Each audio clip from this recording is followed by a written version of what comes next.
412. It's actually kind of nice that they do that. Seems less creepy. What? That they actually announce that recording's happening as opposed to somebody being able to randomly hit record on you on Zoom. Yeah.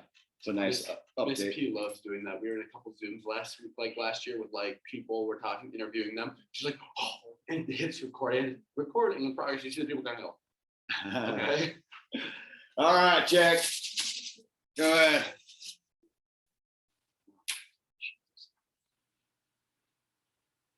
The time I went dumpster diving. The time I went dumpster diving.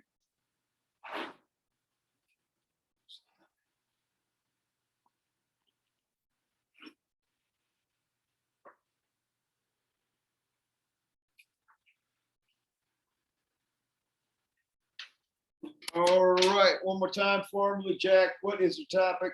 The time I went dumpster diving. Excellent. Audience, are you ready? Jack, are you ready? Yep. And proceed. If you guys didn't know, my aunt Jen Visser is one of the main people at Farm Mutual in Rhode Island. So I've been working there and cleaning on the weekends for almost every week of my life since I've been 5. I've been going up there at least and helping out. And so I know just about everything to do there. I go, I help out, and I've been like last 2 years ago when I was in 9th grade, we were handing out like t-shirts and stuff, and like basketball team, we support community with them. And it's a good way to get connected with the community, get into the business a little bit and help out. It's a family thing. It always has been, even since before she was getting up there in the company. And it's been fundraisers nonstop. I actually love it. It gets me connected with people around here more than it would otherwise. And I help out there. I do the cleaning. Like, I know how to clean now, luckily. Like, I'll clean my house because I'm bored. And it's nice. I go up there, I do garbages, and every once in a while, something you throw out, and you're like, I didn't want that. So you just kind of brush that off, and it usually isn't an issue. They'll tell you if it is. But we split it every week, so it'll be Vissers will clean one half of it, which would be like bathrooms and vacuums, and you do that job that week, and then the next week you'll have what we would have the week prior, which would be dusting, garbages, and the kitchen, which would involve dishes and things like that. So it's usually at the end of the weekend, you just have to scramble to get up there. It's really hard. Sometimes you don't get it done. You have to do it Monday. It's a pretty easy job that can get overlooked, and sometimes you forget and you have to do it later in the week, and it's not great. We use it, like money-wise, we use it for our trips. Like, that's how I was going to pay for the Panama trip that ended up not happening for you guys that were in Spanish last year. And that is how we pay for trips and stuff like that. It's our job. We all do it. It's something we do as a family. It's how we work, so to speak, for the extra things that aren't included with the regular wage. And so I'll go up there and do it myself sometimes. If I have something coming up, they'll just send me up there like, hey, we're busy. You got something coming up. This can be like how I earn my allowance, because I don't have an allowance. I work for all my money. And this is the job that I typically use to do that, because you can just get like a very short-term job during the school year, especially if you're in sports. And so I'll go up there and clean, and every once in a while I'll be forgetting a key. I have to run home and get a key to go back inside. And so it's super easy to forget things there, right? And so one time I went up there and I was rocking out with my headphones. I had nice Bluetooth beats, and I was going, and they fell off when I forgot the key. So I set them on the doorstep there. I ran home, I got my key, it came up, cleaned, all that. I go home, next day is a cross country meet.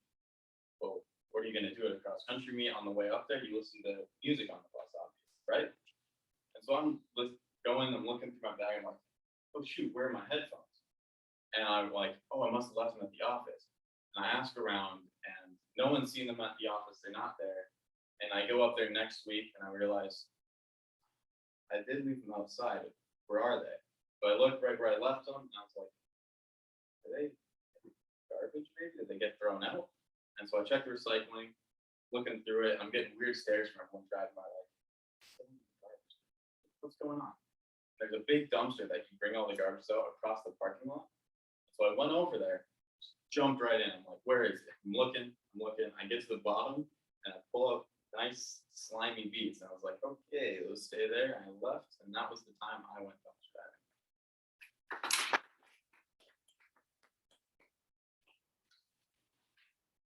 Yeah, 401 with GF Colter.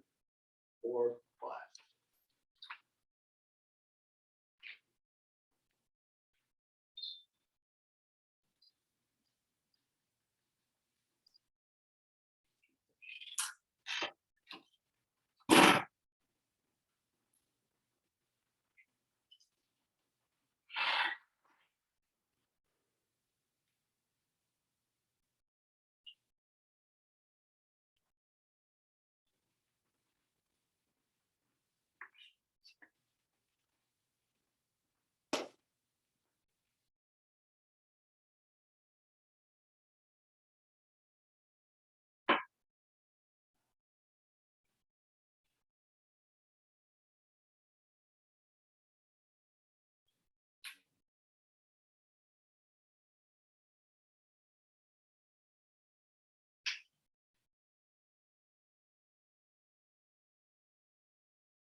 All right, we done with the evaluations?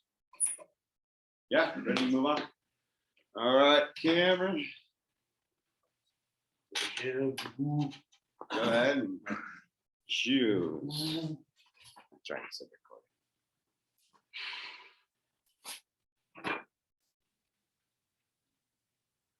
How you found yourself in a war zone?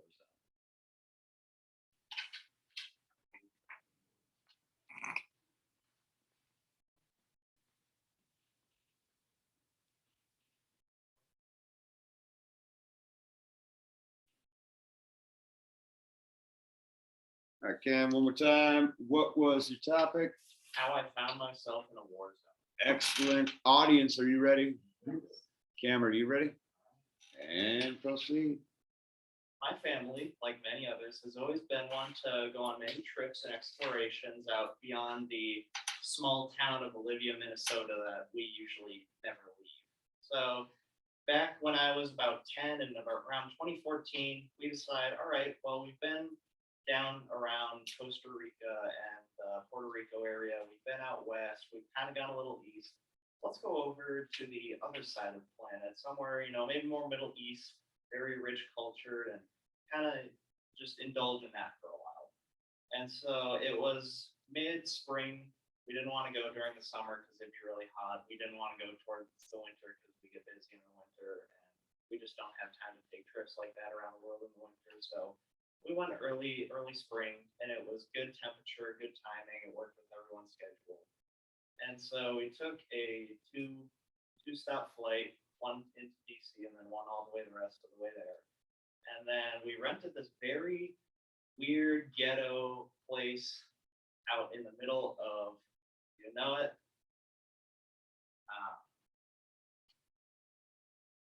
Afghanistan.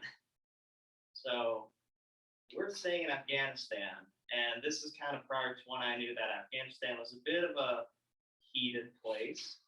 And we were going to go around, look through all the little small town markets and stuff, maybe go on a few different things around.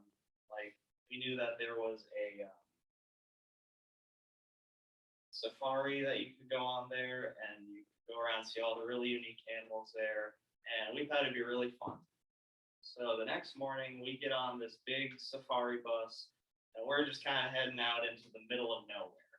We don't know where we're going. We can't understand the person bringing us anywhere. He's speaking a language I didn't even know existed. We're going around and we're seeing all these different animals. I didn't even know they had things like elephants and kangaroos up in that area, but apparently they do. We did run into some bigger animals like the tigers and the lions. They were obviously chasing around the antelope from time to time. It was going well. So we're just going around, and suddenly we see all these people kind of, hiding out around in these areas, and we're wondering, oh, what are they doing? And we can see these other animals out in front of them, and we're like, oh, maybe they're studying them or taking pictures. And so we just kind of go out about our business, and how this safari worked was you go way out and you do a big loop and come back, and then we'd go home, go about our business, and then eventually we'd fly home, and that would be that. So we're going up and around, and we're still seeing cool animals and stuff, zebras, giraffes, everything. As we're coming back, those people are still there.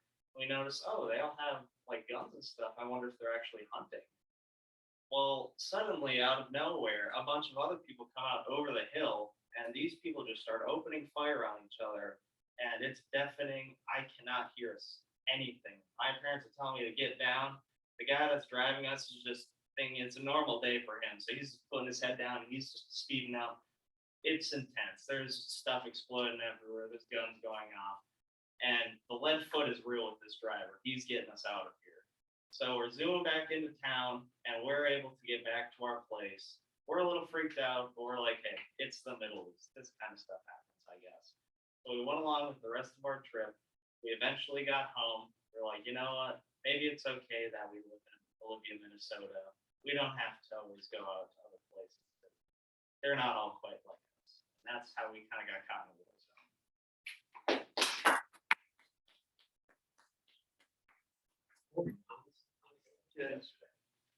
I was thinking like a mix of Pakistan and Afghanistan, so it turned into Pack Afghanistan or something. I was like, that's not what it's called.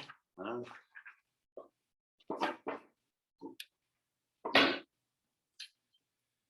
3:49 was the time I got.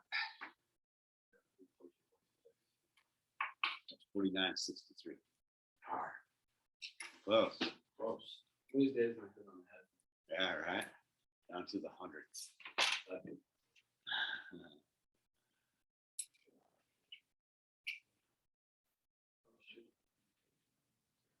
For the record, those animals are there.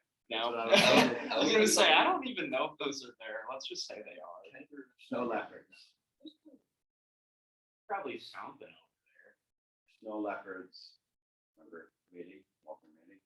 Oh, Ghost cat. they were talking about tigers. Um.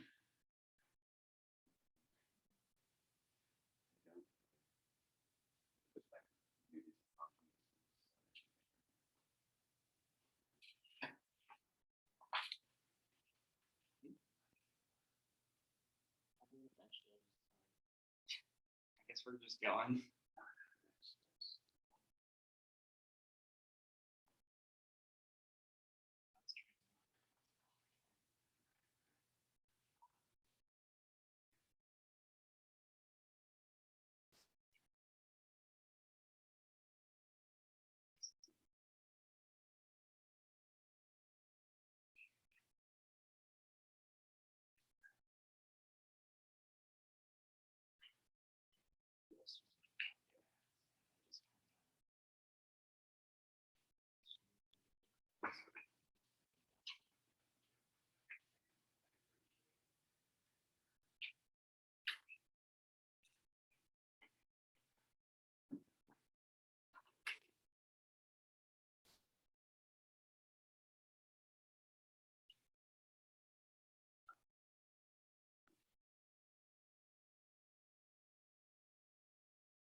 Trying not to lose so much.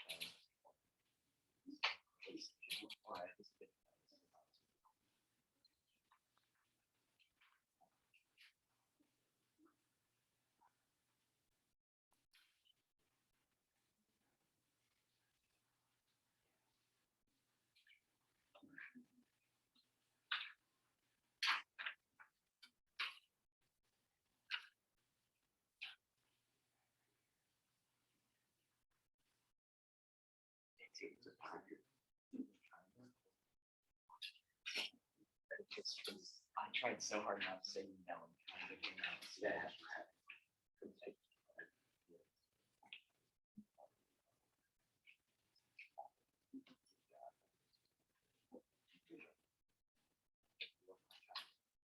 Yeah.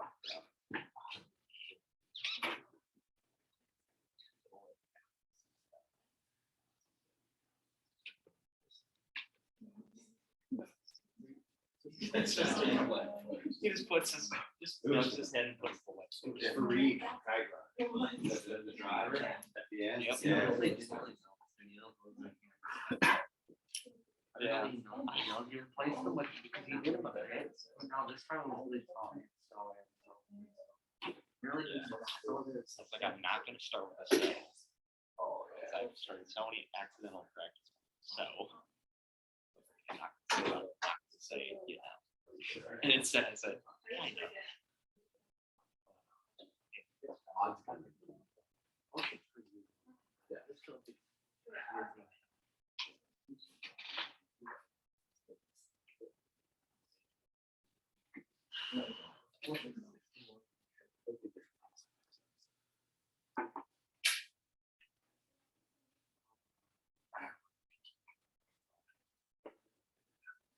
Yeah.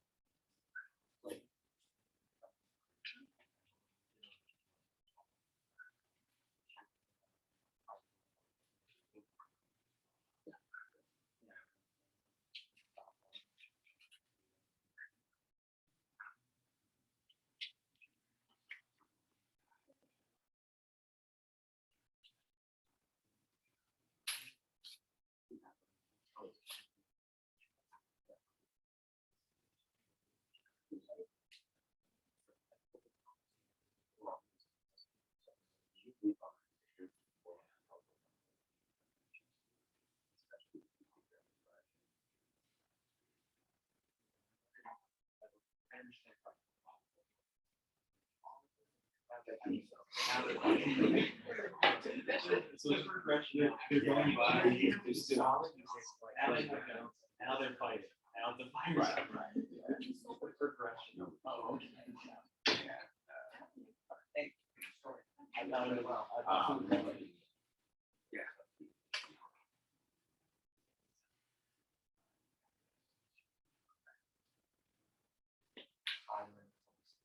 That's right, that's right. Good way to think about it. Are we all finished with Cameron's I don't think that 2014 is. evaluation? Cameron's evaluations are done? All right, let's line Dylan up then. Go ahead and pick, sir.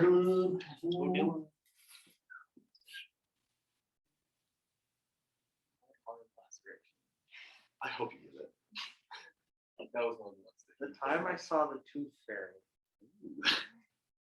Thank you.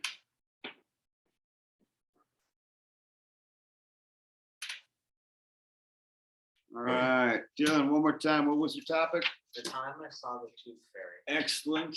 Audience, are you ready? Dylan, are you ready? Yep. And proceed. When we're young, we always are told all these fantasies. We're told about the Tooth Fairy, Easter Bunny, just bouncing around. I remember when I was young and I'd see a bunny, and my dad would be, oh, always, that's the Easter Bunny. And then he'd be like, look around, he left you something, and generally he'd pull up in the oven and be in there. And you also have Santa Claus as well. Everyone's always, when they're little, it's, oh, Santa brought me this. Santa got this. I remember my dad poorly wrapping presents. He's not good at saying it's from Santa. So when we're young, we're all familiar with these stories that we think is fake, that aren't real. Well, the Tooth Fairy, I never really thought of that one. I was convinced a little bit that Santa Claus is kind of real, so especially more so the Easter Bunny, just because the little gift baskets. And the Tooth Fairy, I never really thought much of the Tooth Fairy, especially considering I'd close my door, I'd do everything I could to try to see if it was my parents doing something. So you put your tooth under and you check, and nothing ever worked. Every time I do it, I'd always put like a little noise thing on the door, or I'd put like a sweatshirt at the bottom of the door. I'd do whatever I could, or I'd put my like hand like underneath my pillow. I'd do whatever I could to just try to see if the Tooth Fairy was real or not. And now, obviously, you need a tooth to do it, and then you know you have a tooth lost. And even the trick I tried one time to not tell them I lost a tooth, they could just tell because obviously we talked to like they're gone. I just trying to figure it out. So I lost a tooth one time. I got hit, and then it was like getting really cold. It was like one coming in. So I got the tooth out, and I made sure my dad knew about it. And I talked to my dad about how I lost this, and there's already the next tooth coming in. We just discussed over that a little bit. And so I was thinking of different ways I could try to trick or do something. So at the door, I closed it, and I did the sweatshirt thing. I put a little bell on it. I even set alarms at like different hours throughout the night to try to see if I could randomly, luckily get awoken to this Tooth Fairy, even though I knew it was just him, or at least I thought I knew it was him. And when I was planning on just trying to just not go to sleep as hard, or so I took a nap before. And I knew I needed to find some way to prove that it was my dad that was putting this money, hiding those dollar bills. Sometimes he'd put a $5 as well, just to be nice. And that night I decided, okay, I'm gonna just try to stay as awake as I can. But obviously that didn't happen. I fell asleep. And I woke up at the first alarm. The tooth was still there. And I decided to set these every 30 seconds, every 3 minutes instead, just because it's a closer gap. I'm thinking I really need to find this tooth fairy, even though the tooth fairy is just my dad. So at the next alarm, there's still nothing. The door is still sitting there as it is. But at the third alarm, I hear this little noise when I get up, and I see this little floating thing just holding on to my tooth, just throwing into this endless, like, little sack, like the ones where you put the rocks in. It's like one of those, except it just puts this tooth in it, and it's almost like it's in the bag, it's just barely there. There's just nothing to it at all. And I look at it and I ask, wait, what are you? And it tells me it's the tooth fairy. And I said, this can't be possible. You're fake. You're magic. And it told me that all like baby teeth, it just loves them. It goes from, and then I see my dad opening the door and he's trying to give me money. I'm thinking, what? And the tooth fairy quickly says to me that it doesn't generally leave money if the parents do does it for them. So that's how I found out about the tooth fairy.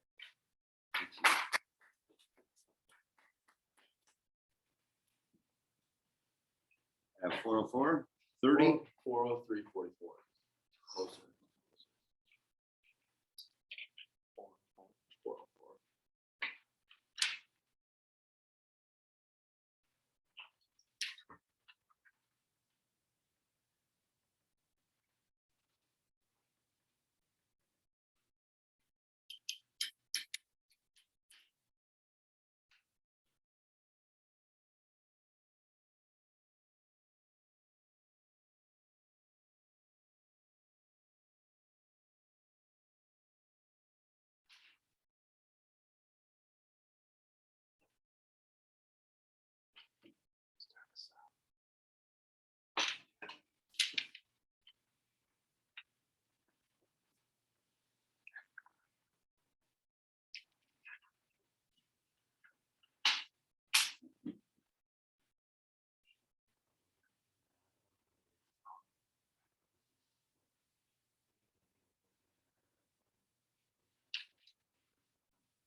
From Chad.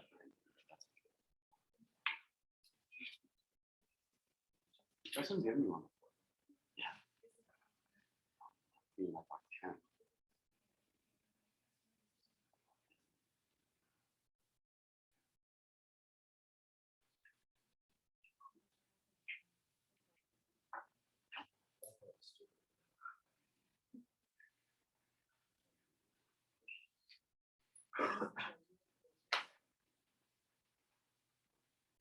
Better attack.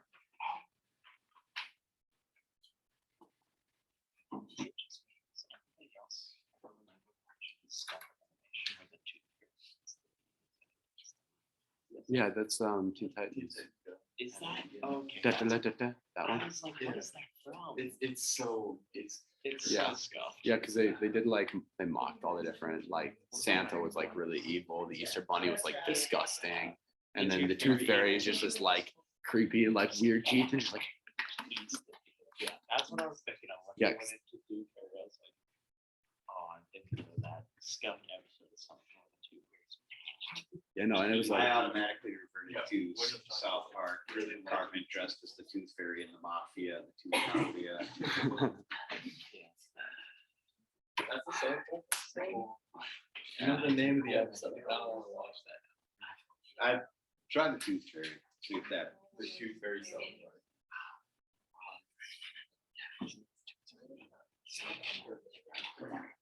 I'm trying to like, fire all the muscles, try to get a little bit more now. Alright.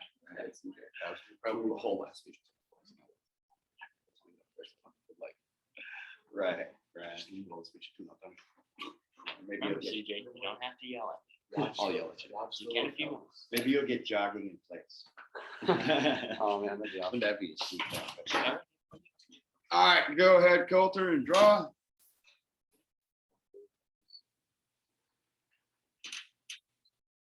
How I survived the stage 5 tornado. Oh, yeah.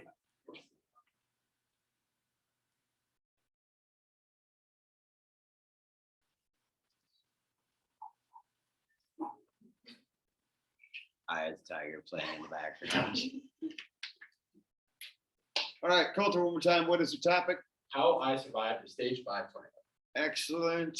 Audience, are you ready? Colter, are you ready? Of course. And proceed. I live in the Midwest, in Minnesota. There's really not all that much where we live. It's just kind of flat farms, like corn everywhere. But we are on the very northern part of Tornado Alley, right? And so like that's like, the southern parts of South Dakota and then like south parts of Minnesota and then like Iowa. So, we don't get like hurricanes or anything. We don't get like tsunamis, but we get like a nice thunderstorm every once in a while. And, every blue moon we'll get like a tornado. And they're really interesting to me. I think that they're the coolest thing ever because, it's just like all this wind decides to just spin around, touch the ground and just tear stuff up. And it's just the most interesting ever because most interesting thing ever because like, why does this happen? We have no idea. Well, we know, but it's just kind of still weird. So I was little and my parents, we stayed in the Midwest because, we didn't have a lot of money when I was younger. And so we went to Aberdeen to visit my great grandma and she was old and frail, so she didn't really leave. So we went and stayed there. But of course, I'm little and I don't enjoy this. I hate visiting families. I want to go be running outside in the woods. They decided, you know what? We're going to meet your cousins at Storybook Land. Storybook Land in Aberdeen is super, super fun. So we're there and I'm, riding around on my bike in the like little lot with my cousin. He's like a couple months older than me. So we're just having a good time riding our bikes. We ended up going to the park. It's like, you get to go and be in the Humpty Dumpty land. And it's like, you get to like see where Humpty Dumpty was and all this egg splatter on the ground. And then it's like, okay, and then you're gonna go and like you're in this maze and it's like a corn maze sort of thing. And it was like centered around the big bad wolf, but it really wasn't all that great. So we had a fun time running, playing all day long. And we get back to the campsite and it's me and my cousin and his 2 little siblings and my youngest brother. They're really little. And my parents are like, you can sleep in like little cabin we rented with us. Like, okay, whatever. And then my uncle goes, well, we have an extra bed in the camper. And I'm like, yes, let's go to the camper. I love campers. I never sleep in these things. We don't own one. It's like, okay, we're gonna go sleep there. And the day was really nice, really warm, and night comes around, it's getting cold. The wind's picking up a little bit, and I'm not thinking much of it. Yay big. It's getting cloudy and the sky's turning a little bit different color, but it's whatever, right? So we're in the camper and we're just getting ready to go to sleep. I got my pajamas on, I got my Star Wars pajamas, and I'm loving it. And I'm sitting there and I'm starting to nod off, and then my uncle's waking me and my cousin up. It's like, hey, we have to go to the bathhouse right now. And I said, no, like, bathhouse? I already showered. I don't need to go to the bathhouse. Whatever. So we're going to the bathhouse and it's really cold outside and it's windy and the sky is this weird, like greenish haze to the east. It's like, what the heck? And so we're getting into the bathhouse. We hear these sirens start going off. I'm sitting there thinking, oh man, this must be some sort of war or whatever. And then you just hear this crashing, ripping noise. It's like, what the heck? So we're in the bathhouse, huddled in this weird wet shower. It smells like funk because everybody showered there. And your hands over your head, sitting in the corner, just shaking in this wet, damp area. Disgusting. So we were in there for a solid 15 minutes, and then everyone's like, okay, you can leave now. So we get out, and I was like, why did we do that? What the heck was that?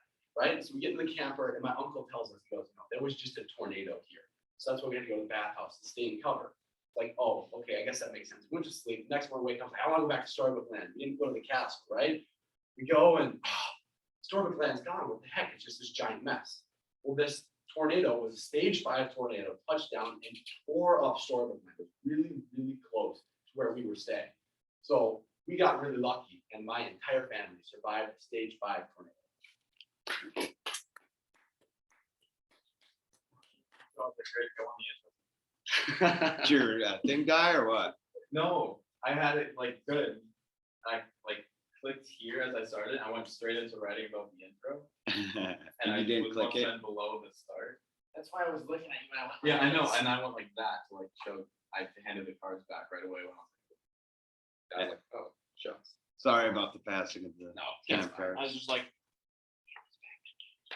okay, let's just discreetly. At first I was like, oh, is Cameron doing the timing now? And then once it got to Dylan, I was like, okay, they're coming back to me. Yeah, they're migrating. I